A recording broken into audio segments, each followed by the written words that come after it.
Yo, what it do, YouTube? Welcome back to another video with your boy, who is me, KV McKinley. Yes, sir. Hope everybody's doing well on today. And if this is your first time watching, welcome to the McKinley family.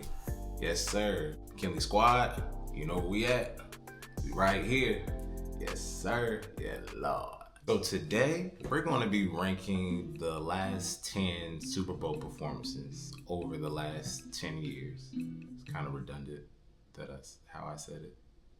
Anyways, I watched every single one last night, and my list is not going to be based on how I feel about them personally or if I'm a fan of their music. I'm going to be ranking off of stage presence, vocals, choreography, set design, visual concepts, cultural messages, and lastly, memorability. Can I remember your performance? Like, am I going to be able to say, you know what? I'm bored. I want to watch their performance again. Something like that, you know? And so that way it's not based on whether I like their music or not. And it's just like authentic and fair. So I'm going to be ranking them from bottom to top. So number 11 all the way up to who I think is number 1. All right, let's do it. So coming in at number 11, I have the 2019 Super Bowl halftime performance, and that was hosted by Maroon 5. The band overall sounded good. I don't think that they necessarily did anything wrong per se. I personally just feel like it was just a band performance. They didn't really do anything that was like very memorable to me. Like, the only thing that I can remember from that, even from watching it last night, was Travis Scott. And it wasn't even a thing of like, oh, I don't know any Maroon 5 songs. It was just like, there was nothing really that was like sticking out. Had a lot of things going for them, but as far as like artistry or memorability, I feel like that's where it was lacking. And then even with Travis Scott, I hardly remember their performance. So it's like, yeah. Coming in at number 10, and this one I didn't even realize was like around this 10-year range. I have the 2016 performance of Coldplay. Now, I don't even remember watching the actual halftime performance when it actually happened back in 2016. But what I do remember is going on my phone the next day, and the only thing that I saw was Bruno and Beyonce. Now, that is exactly why they're at number 10, because to me, it's like, you can't even really sit there and say, I remember Coldplay doing the halftime performance. No, what you remember is the Beyonce and Bruno Mars takeover. It almost felt like Coldplay was nowhere in the mix. Bruno came out there blazing. Beyonce came out there and did Formation before Formation even came out.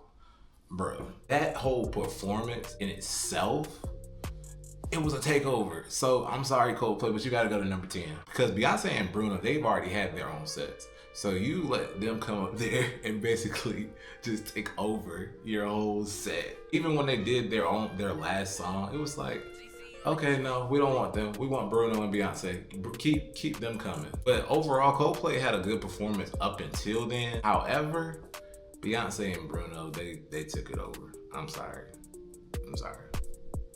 So, yeah. Coming in at number 9, I have the 2021 performance, and that was The Weeknd. Here's the tricky thing about The Weeknd. His performance was coming in at the peak of COVID, so it was kind of just starting to get back to normal to a sense. Stadiums weren't filled all the way up to capacity, and then that's honestly where the switch happened, I feel like, when it came to doing actual halftime visuals rather than just doing halftime performances.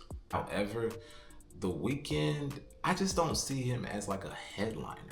I mean, he had a good performance for what it was, but I think honestly what helped him was TikTok. You can hear snippets of songs based off of dances that people do, and when you actually hear the song, it's like, oh, okay. Not saying that Blinded by the Lights was not a great song, because that's the only song I can remember from that set. Well, no, I can remember a few. Songs. I can't say that because I watched it last night. But other than that, I mean, I can't really sit here and say like the performance was memorable to the point where like, oh yeah, I would watch this over and over again.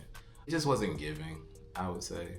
Like, he has great music, but he doesn't command the stage. Like, you gotta. Here's the thing: when you go to the Super Bowl, you gotta command the stage. That's why when I talk about who's at number one, it might be a minute. I'm gonna be honest with you. But yeah, when you get on the Super Bowl stage, bro, you gotta command it. You gotta let people know that you there. You know what I mean? So that's my thing. I feel like he didn't really let them know, like, yo, we here. That's my thing. Yeah. So yeah. Coming in at number 8, I have the 2018 performance, and that was Justin Timberlake. So his Super Bowl performance was not bad at all. Honestly, his band, I felt like his band played better than he performed. Like, and that's saying a lot. I more so just enjoyed the musical transitions and how locked in the band was. That's what I would say.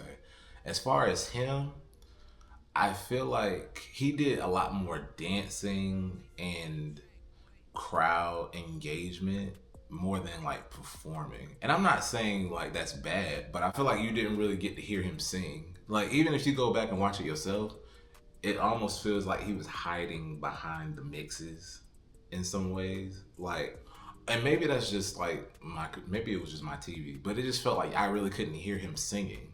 But overall, for what it was, I mean, it was a good performance. He definitely had the crowd engaged. I can definitely give him that. However, I mean, as far as him, he didn't really like command the stage either. He was just performing. He was another one of those guys that was just performing. I would still rank him above the other people that I chose. Personally, that's just me. Yeah. At number 7, I have 2023, and that is Rihanna. Now, I couldn't wait to talk about this one, and here's why. Before I watched the halftime performance again yesterday, only thing that I could remember from it to this day was her being pregnant. And I didn't feel like she did any type of choreography or anything. She just stood there. That's what it felt like I could remember. However, I went back and watched it yesterday, and I have a whole new change of heart. And I just want to say shout out to Rihanna for even getting on the stage. And even not only just getting on the stage, but being so high up on whatever that was. My mind's drawing a blank. Being so high up, like during some of the choreography. And she was actually dancing, and it fit, and like she blended in with the dancers. And her microphone was on. It definitely was. Her microphone was definitely on. She was definitely giving the vocals, for sure. But for me, I felt like it just wasn't engaging. It felt like she was really just up there. Like, I know I've said it a few times, but this one, I really felt like she was just up there just giving a performance. It was more so just her singing. Energy was given, I just want to get through this so I can go sit down because I'm pregnant. Like, that's what it was given. And that's why I would put her at number 7, because even though she was pregnant, she still went up there and she did her thing, regardless of how much movement she did. And she ended up doing more movement than I actually remembered. However, still now, only thing I'm going to remember about that performance was her being pregnant. Her big pregnancy reveal. That was basically the only thing I can remember about that, even after the performance. So yeah, that's what I was saying. Coming in at number 6, we have the 2017 performance of Lady Gaga. I'm gonna be honest with you, I was a little surprised that I was going to put her this high up on my list. But when I decided not to be biased in this ranking, she had to go to number 6 when I sat there and watched her performance. Because Lady Gaga has a crowd, bro. She has a fan base, dude. And not only that, she knows how to perform. Her microphone was on. Her microphone was on. And even though I don't know all of Lady Gaga's songs, she commanded the stage, bro.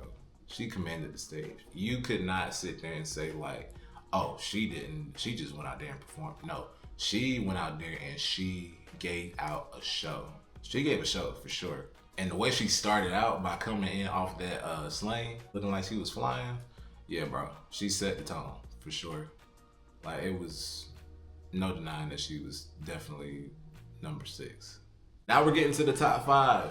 Now this is where it's gonna get a little tricky. Some of y'all not gonna like it, but it's all right. Coming in at number 5, I have Shakira and J-Lo. Now, I want to talk about this performance. Really and truthfully, I never cared for neither one of them. But when I watched their performance back, I was sitting there like this. And then like slowly but surely, I'm just like, huh, this was actually a good performance. Based off of the criteria that I was giving myself, I'm like, yo, she's going in right now. Their performance did not lose no type of momentum whatsoever. They kept it going upbeat straight through the whole time. Shakira was up there playing guitar, playing the drums. Then J-Lo came down and was doing so much choreography. They were going straight in, bro. They commanded the stage. And then they brought in Bad Bunny, J Balvin, and Emmy, I forget his last name. And transitions were so clean. Like, even though it was upbeat the whole time, the transitions were clean, bro. Like, they were clean, period. And like I said, it's all about stage presence. They demanded the stage, and they also brought in a lot of their culture with it. So you can't deny that, period. That's me. Yes, sir. Number 4. This was hard because I had to make some hard decisions. And I'm putting Dr. Dre at number 4. Now, let's talk about it, man. Here's the thing. This is what I tell people. Dr. Dre was never a performer, really. He was more of a producer. And so what I feel like he did for his performance was he celebrated hip hop. He brought out Snoop, 50 Cent, Mary J, brought out Kendrick, and then brought out Eminem. The performance itself was immaculate, bro. Like, it was beautiful. That's really, like, if I wanted to be biased, that's actually my second favorite performance. But in terms of not trying to be biased, he's at number 4. But in my head, he's number 2. But for my list, he's number 4. Like, that performance in totality, I enjoyed the performance, especially when Kendrick came out, bro. Like, for sure. For sure. For sure. Coming in at number 3, told you I'm not gonna like it. Bad Bunny. Yeah, bro. Shout out to Bad Bunny, bro. I'm gonna be completely transparent here, though. I didn't know who Bad Bunny was. And I heard the rumors that he was gonna be doing it fully in Spanish. So when he first came out, I was like, okay. But then when them beats started dropping, I was like, all right. I didn't know what he was saying, but it sounded good. He was on the morning, on the morning, on the morning, on the morning, on the morning. Like, I don't know what he's saying, but I'm like, hey, on the morning, hold me noise. I like the fact that he did something that was not done before, which was doing a whole set in Spanish. And also, I like the fact that he also incorporated a lot of Latin culture. And then the story I heard about the couple that actually got married at his performance, that was an actual couple. And that they invited him to his wedding, but he had the Super Bowl. So in return, he was like, y'all can get married at the Super Bowl. That was so sweet. I like that. I like that a lot. But overall, regardless of whether I liked Bad Bunny's music or not, or whether I even knew who he was or not, I can't deny that he demanded the stage. Had great visuals, had great choreography. I was like, yo, this is actually pretty solid. As far as like being a fan, would I put it at top 3? No. But as far as my criteria, I gotta put it top 3. Regardless of people saying like, I didn't like it because he was speaking Spanish. Now, I would have liked to have subtitles, but it is what it is. And I will say this, there were some times where it felt longer than 13 minutes. And I think it had a lot to do with the fact that I did not know what he was saying. So it felt longer. It felt like it was a little bit more drawn out. But like I said, I feel like it had a lot to do with the fact that I didn't understand what he was saying. But overall, it was a good performance. It was a great performance. Can't deny that, for sure. Coming in at number 2, I got the 2024 performance of Usher. My boy Usher, yes sir. He came out there with the marching band. His costume designs were great. I didn't necessarily like what he had on, but overall I like what everybody else around him had on. And then when he brought out Lil Jon, he brought out my boy Luda. Yeah, you had me, bro. I am pretty sure they edited Alicia Keys' performance because if I'm not mistaken, her voice cracked. Unless it was a different performance, but when she came in, her voice cracked. Hey, they fixed that thing. But bro, his performance, bro, was the bomb.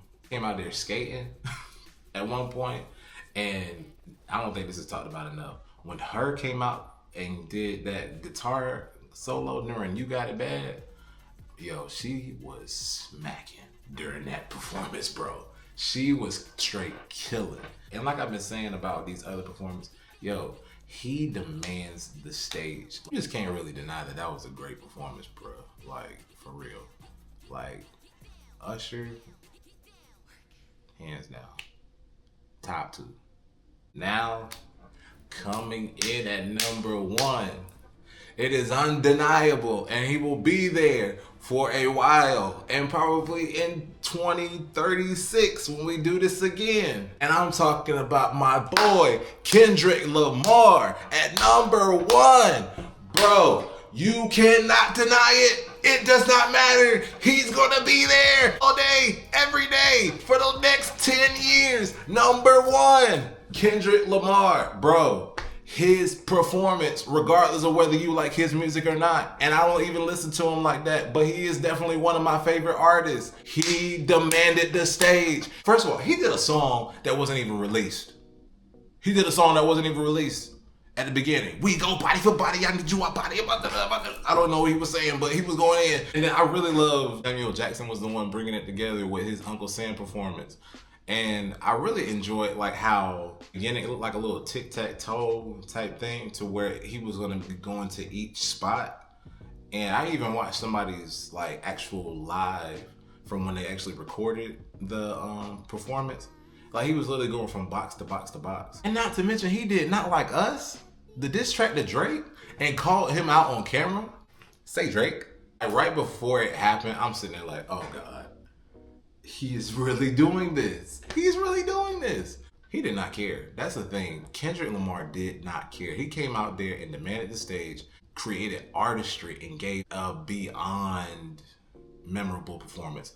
I'm pretty sure I watched that performance at least every day for like the next month. Like it was never a day where I was not watching that performance.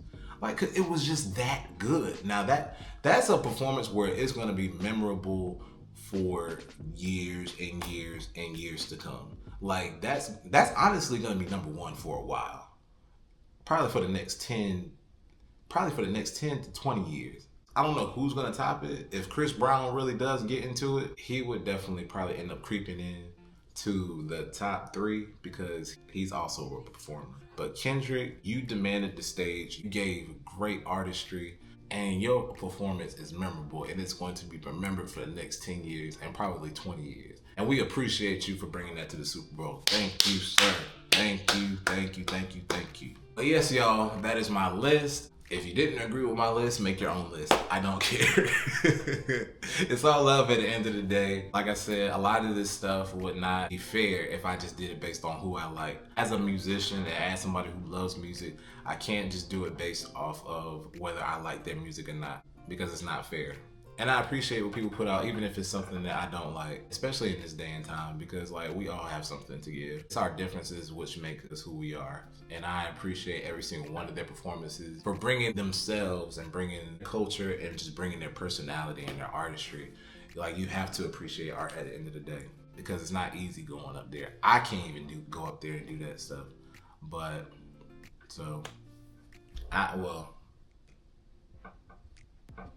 yeah, I can't go in there and do that stuff. But yeah, definitely big shout out to every single halftime performer for over the last 10 years. And I can't wait to see who's gonna be in the next 10 years. Yes, sir. Hope you guys enjoyed the video. Make sure you guys like, comment, and subscribe. And I'm going to be back with some more content for you guys very, very soon. Yes, sir. Drop that beat on them.